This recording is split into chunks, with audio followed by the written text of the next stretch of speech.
Hey guys, I forgot to upload yesterday. I'm collecting after my other video that I just made on fragrances.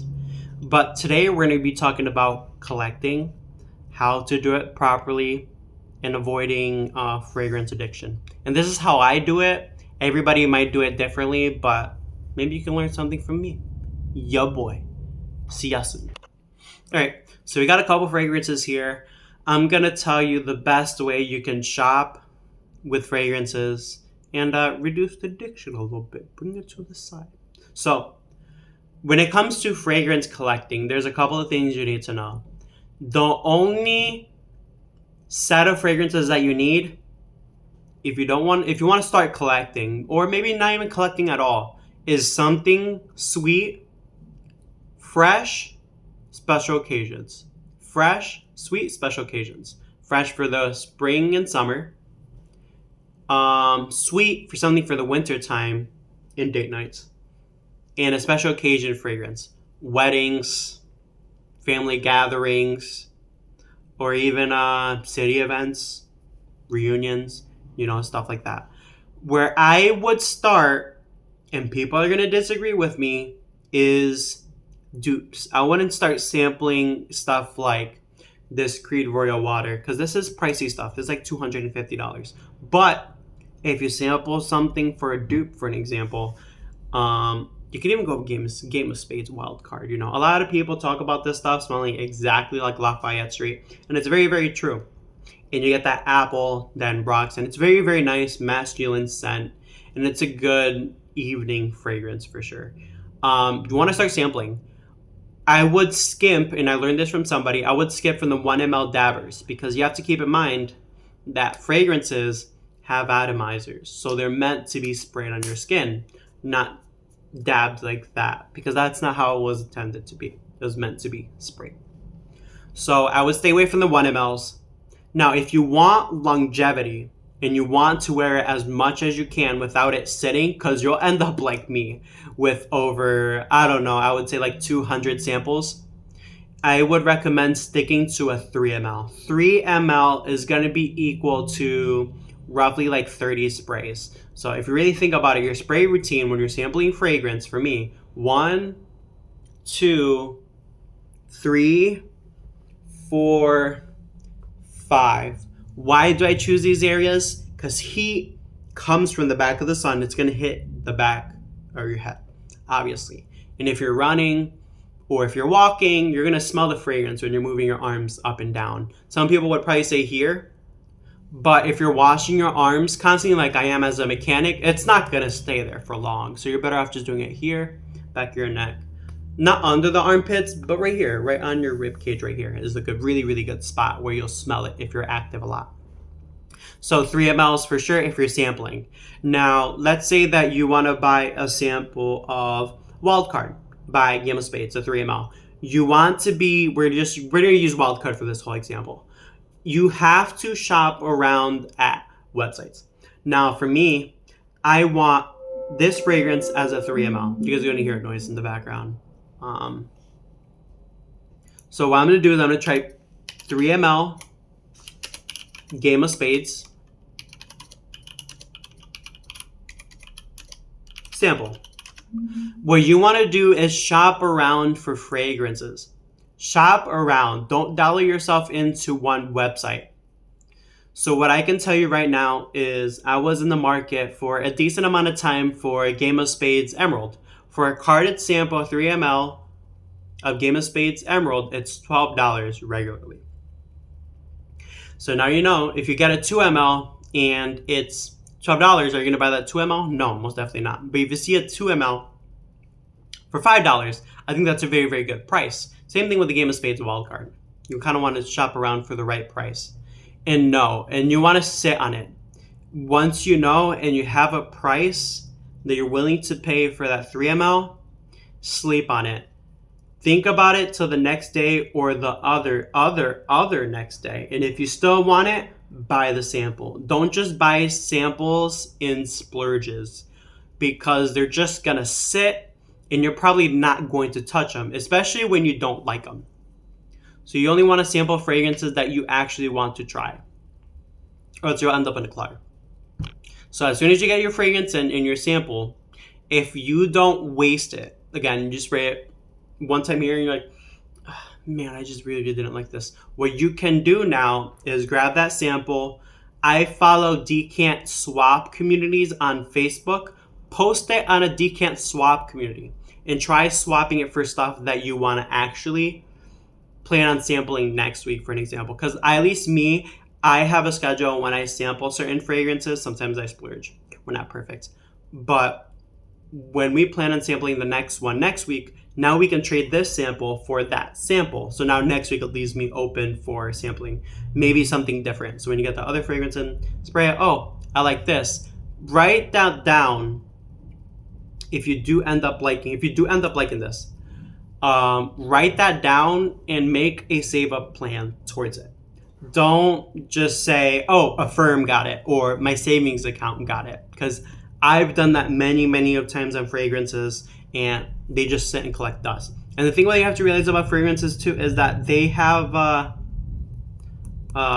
dates on the bottom of them where they say 24 months, 36 months and stuff like that, and they don't go bad, but some do, and I've witnessed some that do go bad, and dupes definitely go bad after a certain amount of time. So I'm trying to think of anything else that I'm missing. So yes, you want to start saving up for the fragrance. What I like to do is, depending if your budget allows it, is set $25 a week aside up until the price of the fragrance that you want. Even Symphony, you don't have to go splurge your $500 on Symphony, but if you wanted to, just write it down in your budget, $25 going towards a bottle of Symphony. I'm not sampling for the next couple of weeks because I want this bottle first. Because it's not really about, what I've realized for a very long time, for the past 5 years of collecting, it's not about quantity, it's about quality. You want to make sure that you have good quality fragrances in your collection that you are going to use. Like me, I have Xerjoff's Mephisto and I have a clone of Xerjoff's Mephisto. And I switch between those as my signature scent because I do not want to go through my big bottle. I want that big bottle to last me as much as possible, obviously. And when you're making them last as long as possible, it gives you year after year after year use. So that's why you always want to buy a dupe versus buying a very pristine, expensive bottle. That's why I recommend you guys to actually sample through a dupe first to make sure that you like the DNA. And if you like the DNA, then purchase the actual real fragrance of, in this example, Lafayette Street by Bond Number 9. That's something that you like. Now, a couple tips and tricks that I've liked using a lot, and I always tell people, is know your websites. And I know my websites. Fragrance Shop, you can buy Mancera Montel for a very cheap price. E-Discount Perfumes, you can find Parfums de Marly for a very cheap price. E-Cosmetics, same thing. Fragrance Net, you can find Louis Vuitton samples for literally like $5. And there was another website I like using. I don't like Joma Shop. A lot of people have issues with Joma Shop. And I just personally don't like Joma Shop. It's not really that good. For samples, I'm going to take a drink of water. For samples, I use Decant X, Scent Split for ultra niche scents like Adi Aliban, Toscova, Filippo Scornelli, Supers by Budapest. I use Scent Split. You're going to have to deal with the pricing. They're ultra niche scents. What do you expect? The third website I like to use a lot too is Facebook communities. Swapping decants will save you a lot of money.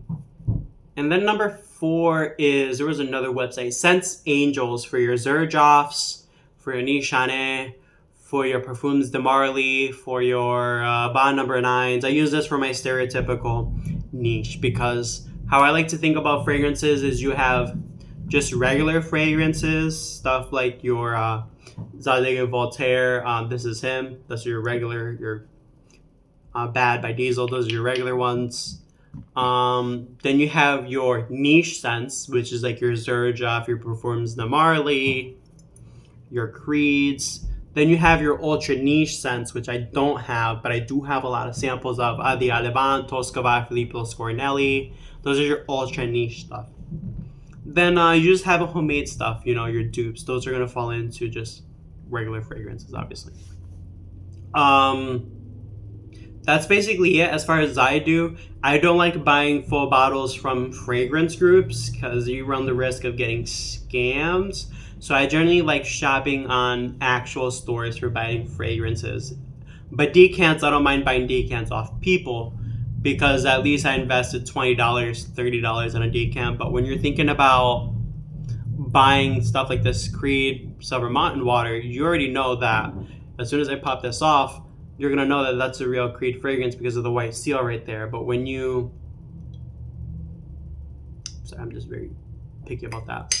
But when you buy stuff off fragrance groups, they can show you what it is. But when they ship it out to you, it can be something else. I can grab this Creed Royal water and grab another fake Creed Royal water and show you this, pop you this off and show you, hey, it's a real fragrance, and then pop the fake one in there and then ship it out to you, and then you're scammed. At least shops online, they're held to a different standard because they know if you leave a bad review, then they're going to lose money. When you're just a person that is just trying to scam people, there's no risk to, I guess, your personality. Unless you have an image like me on YouTube, then you do run that risk of losing followers, being crap talk behind your back and stuff like that. And you don't want that when you're starting a business of fragrance. So when you get that on Facebook, you're going to fall into that because people really, really don't care. They're just here to take your money and leave.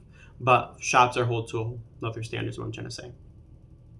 Other tips and tricks I can tell you is make sure that you buy fragrances. If you are going to splurge, make sure you buy fragrances that you're actually going to use.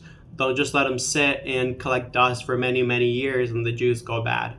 That's why when I grabbed this Creed Royal water, I got this Creed Royal water from my girlfriend as an anniversary gift. So I really, really appreciate and cherish this a lot with as much as I can. But as you can tell, I use it for videos, on myself. Even though I cherish it, I still use it because at the end of the day, this stuff does go bad, but I wear it when it truly means so.